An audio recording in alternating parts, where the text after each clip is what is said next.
SSC পরীক্ষার্থীদের উদ্দেশ্যে দুই ধরনের পরীক্ষার্থীরা পরীক্ষায় খারাপ করবে।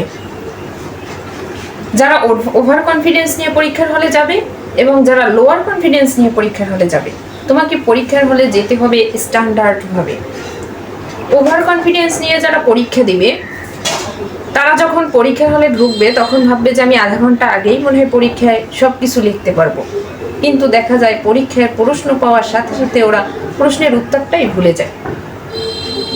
আর যারা তোমার লো কনফিডেন্স নিয়ে পরীক্ষার হলে যায় ওদের হাত পা প্রশ্ন পাওয়া মাত্রই কাঁপাকাঁপি শুরু হয়ে যায়, কি লিখবে এটাই ওরা অনুমান করতে পারে না।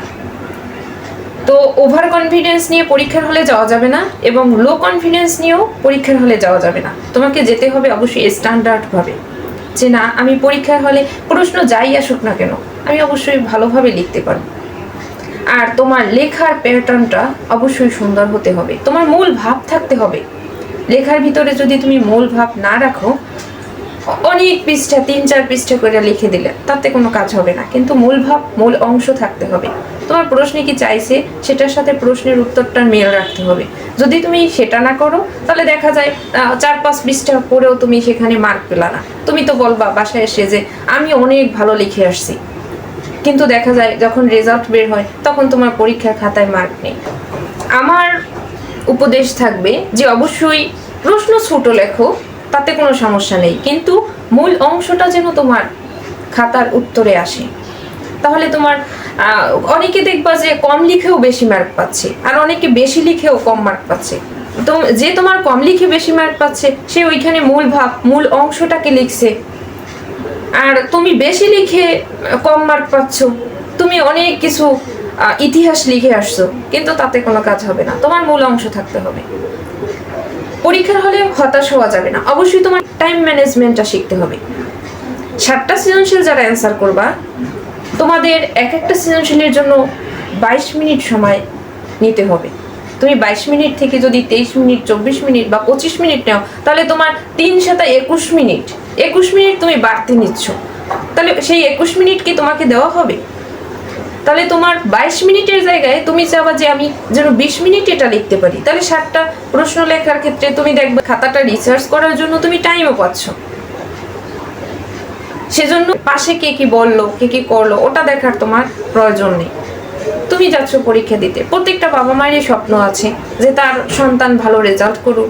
সায়েন্সের স্টুডেন্ট যারা আছো তোমাদের সায়েন্সের সাবজেক্টে 5টা সৃজনশীলের অ্যান্সার দিতে হবে, আর এক একটা সৃজনশীলের জন্য তুমি আধা ঘন্টা টাইম পাবে।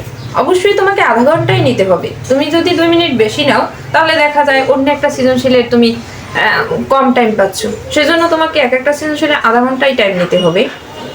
আর সায়েন্সের স্টুডেন্টদের সুবিধা হচ্ছে অঙ্ক মিলে গেলেই বা রেজাল্ট হয়ে গেলেই মার্ক পাচ্ছ, কিন্তু আর্টসের স্টুডেন্ট বা কমার্সের স্টুডেন্ট যারা যত লিখবে যত পৃষ্ঠা পড়বে 5 পৃষ্ঠা ওরা ইতিহাস রচনা করবে, সেখানে ওদের মার্ক।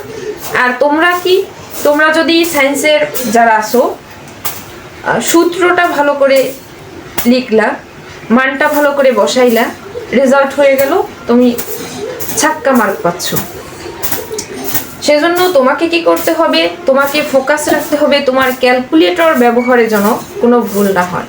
যদি তোমার ক্যালকুলেটর ব্যবহারে ভুল হয় তাহলে দেখা যাবে তোমার অঙ্কটা, তুমি তো অঙ্ক করে আসছো কিন্তু ক্যালকুলেটর তোমার ভুল রেজাল্ট দিছে, তুমি কিন্তু ওখানে মার্ক পাবা না, কারণ তুমি সূত্র ঠিকই লিখছো, রেজাল্ট হয় না। তাহলে সেখানে কি তোমাকে মার্ক দেওয়া হবে নাকি? তোমার ফোকাস রাখতে হবে যেন ক্যালকুলেটর ব্যবহার করতে তোমার কোনো ভুল না হয়, ক্যালকুলেশন যেন তোমার সঠিকভাবে হয়, তাহলে তোমার ভালো রেজাল্ট অবশ্যই হবে। সকল পরীক্ষার্থীদের জন্য আমার অন্তরের স্থল থেকে দোয়া রইল, সবাই ভালো ফলাফল করো, ভালোভাবে সুস্থ মস্তিষ্কে পরীক্ষা দাও। তোমার এটা 10 বছরের সাধনা। আমরা 10 বছরের সাধনার জন্য ভালো ফলাফল পাই, সেই কনফিডেন্স নিয়ে পরীক্ষার হলে যাও।